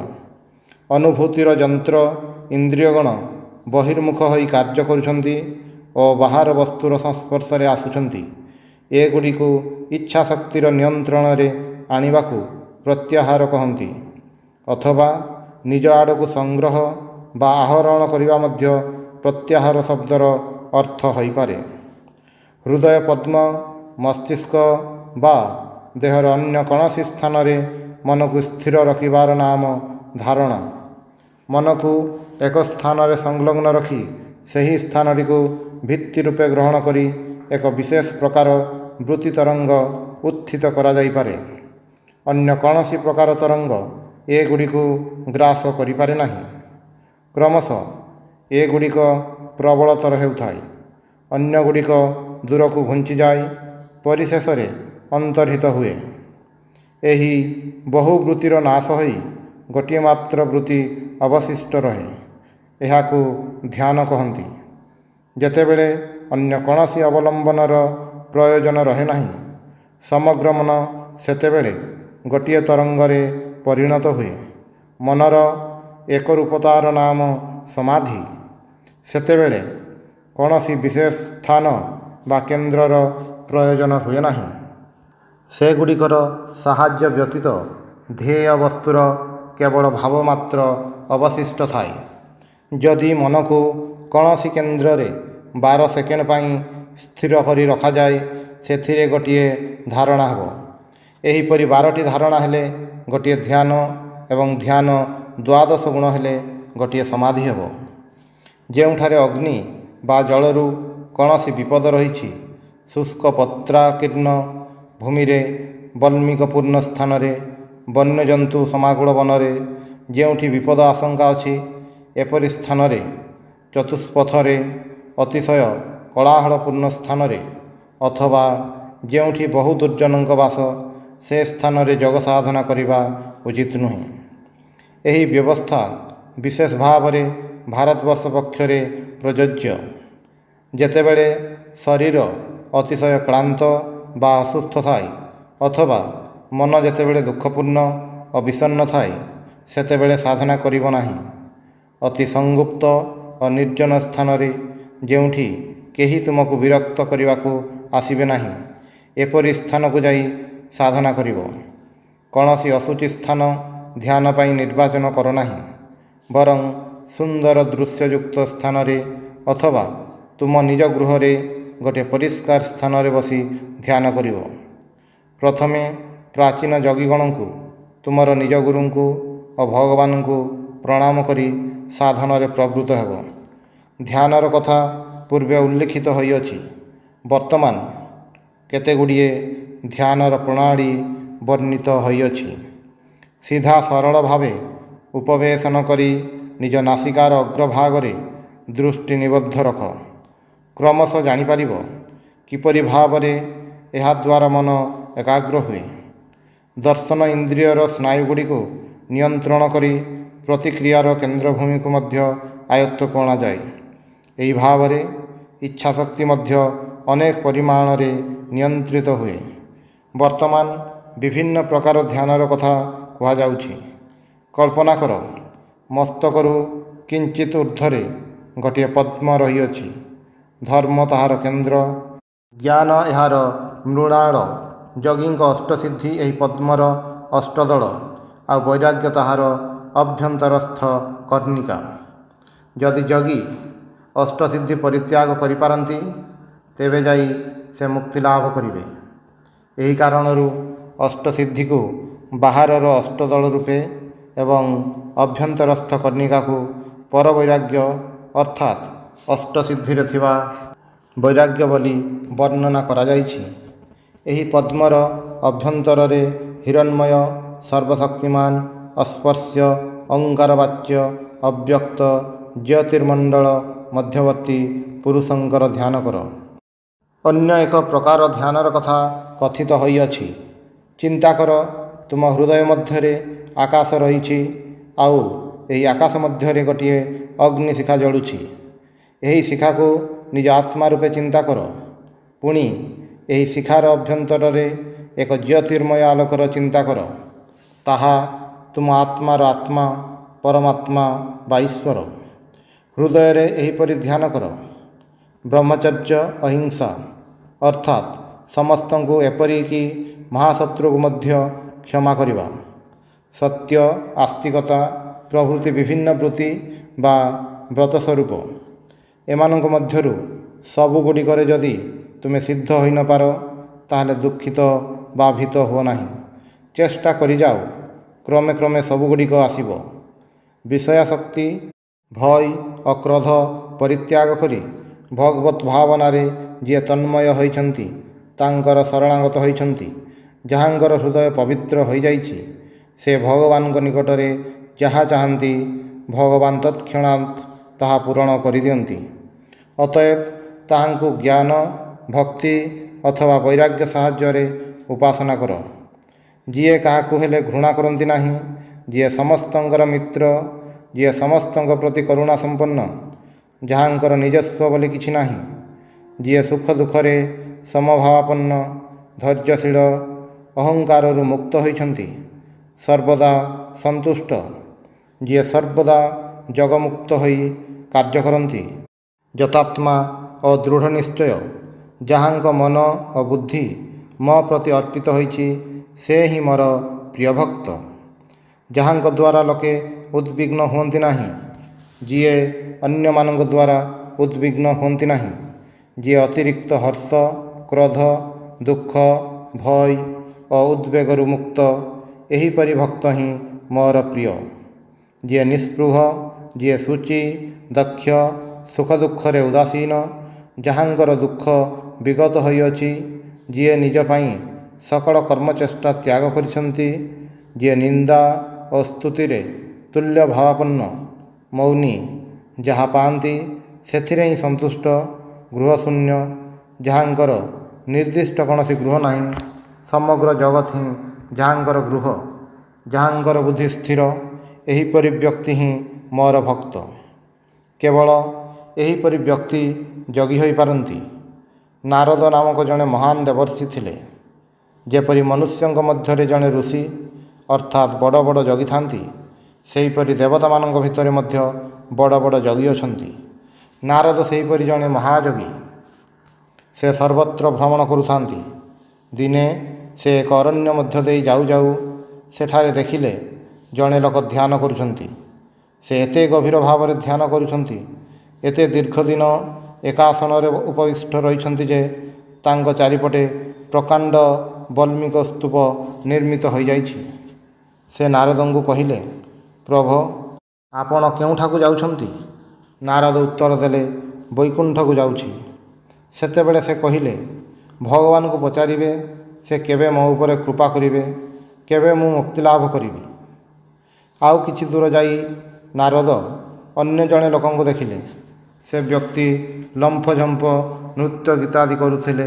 ସେ ମଧ୍ୟ ପଚାରିଲେ, ହେ ନାରଦ, କୁଆଡ଼େ ଯାଉଛ? ତାଙ୍କର କଣ୍ଠସ୍ୱର ଓ ଭାବଭଙ୍ଗୀ ପାଗଳଙ୍କ ପରି ଥିଲା। ନାରଦ ତାଙ୍କୁ ମଧ୍ୟ କହିଲେ, ସ୍ୱର୍ଗକୁ ଯାଉଛି।